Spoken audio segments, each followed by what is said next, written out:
Hey guys, Doug B here, your average axe-wielding hack. Got another great idea from the suggestion box. This one from Lyrics Bread.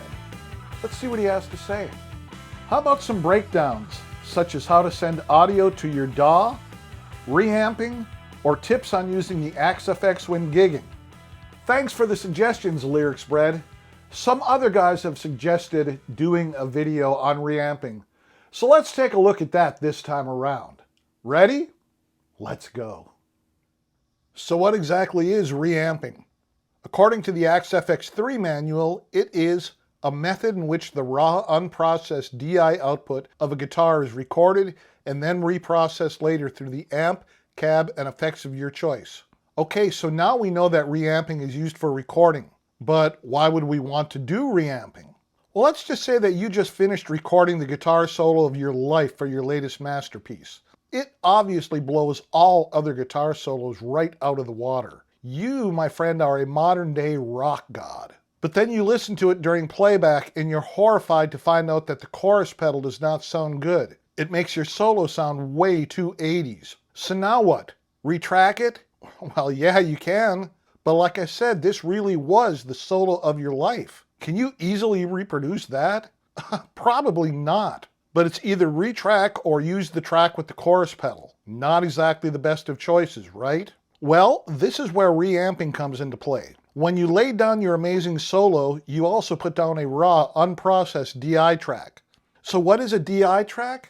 DI stands for direct inject. It means it is the direct signal of your guitar. It is raw and unprocessed. Now you can send that unprocessed track back to the Axe FX3, dial in the sound the way you want to by deleting the chorus block, and re-recording it as a new track. Now your solo sounds amazing in every way possible, all thanks to reamping.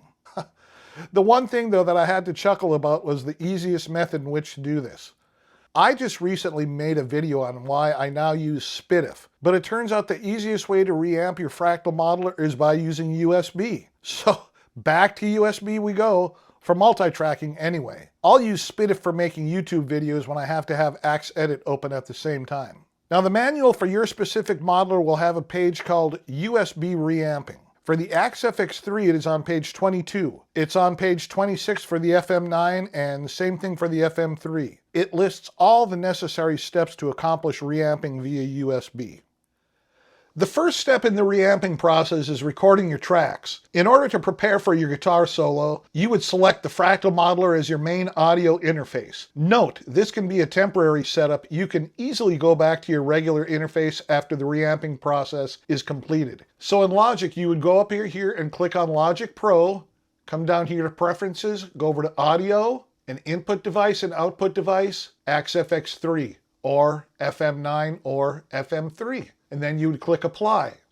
In my studio, I have my Axe FX3 connected to my QSC mixer and speakers. My DAW is usually connected to my PreSonus 1810C interface, which is connected to focal monitors and a PreSonus sub. Now, I could disconnect the monitors and sub and connect them to the Axe FX3, but for the purpose of reamping, I'll just leave everything connected as is. This means that when I record my solo and then reamp afterwards, I'll be monitoring from my QSC setup. Not really an issue, and when I'm done recording and reamping, I'll tell Logic to use my 1810C interface again, so that when I do the final mix, I'll be using the focal monitors.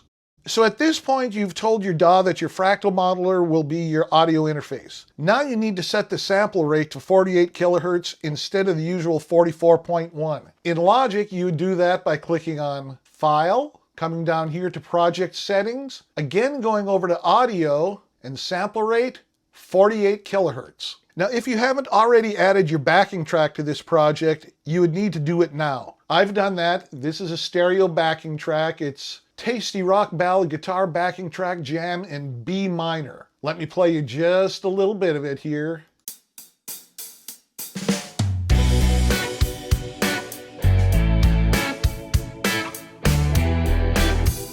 So for the rest of this video, I'll be referring to the process using the Axe FX3. Please refer to page 26 of your owner's manual if you're using the FM9 or FM3 and make the appropriate adjustments. First of all, you'd plug your guitar into the instrument input and select a starting preset. I've selected preset number 47, Citrus RV50, which boots up to scene 3, more gain. Now you'll need to create a mono track in your DAW to record your guitar's raw unprocessed signal. Call it Guitar DI and set the input to input 5. We go to the input, number 5. Now input 5 is the DI output of the FX3. This will record the signal at the input 1 instrument jack with no processing. Next, you create a stereo track in your DAW to record your guitar's processed signal. Call it Guitar Reference 1. Set the input to inputs 1 and 2. This will record the processed guitar signal sent on the grid to the out 1 block. Now we arm both of these tracks, both guitar tracks. Do not press input monitoring, otherwise you'll get a doubling of the signal. All right, let's give it a try.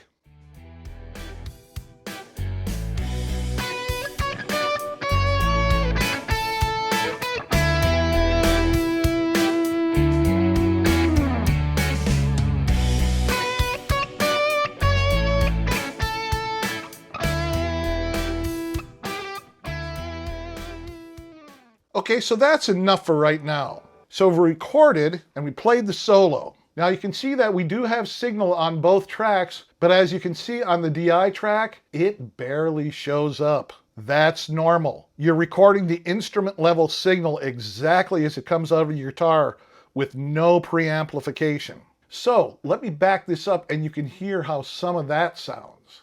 First, let me play you just a chunk of the solo with the song.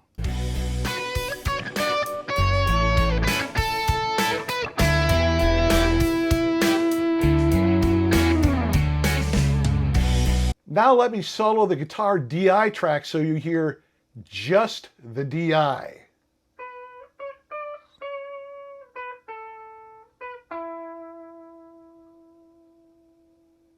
Nice, huh? Okay, you finished recording and you're satisfied with your playing, but it's time to find the right sound for the finished product. This is where we move on to step 2, the reamping part.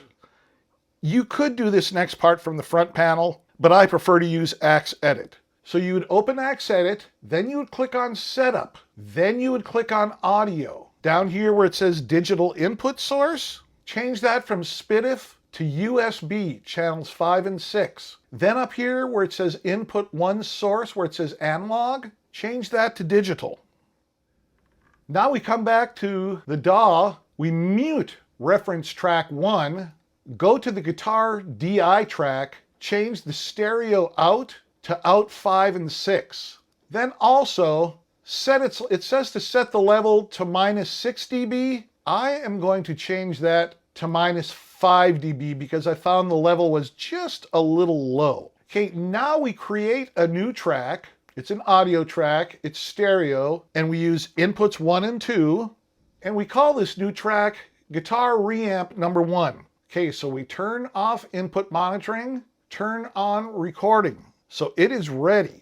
Okay, now I turned on the looping facility in Logic, so I can just play a section of song over and over again, and then go to the Axe FX3 and find the preset I want to use.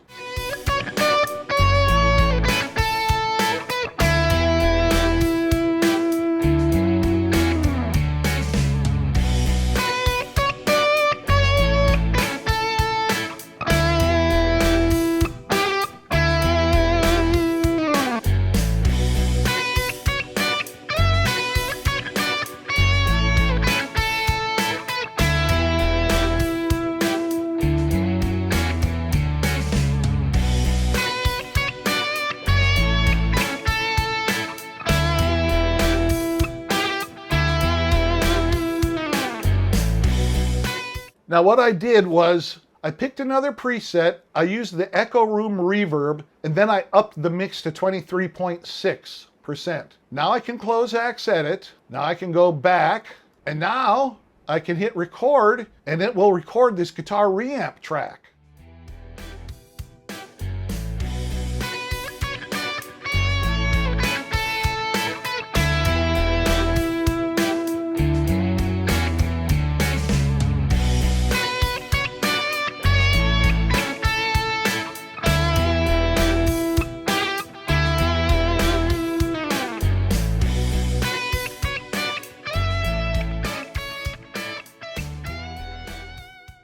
So there it is. Listen to the playback, and if you're not satisfied, repeat the reamp step until you find the right preset. Once you're done, save your project, and then now we can set Logic Pro back to using the 1810C. Again, go to Preferences, Audio, change AX-FX3 to Studio 1810C, and hit Apply.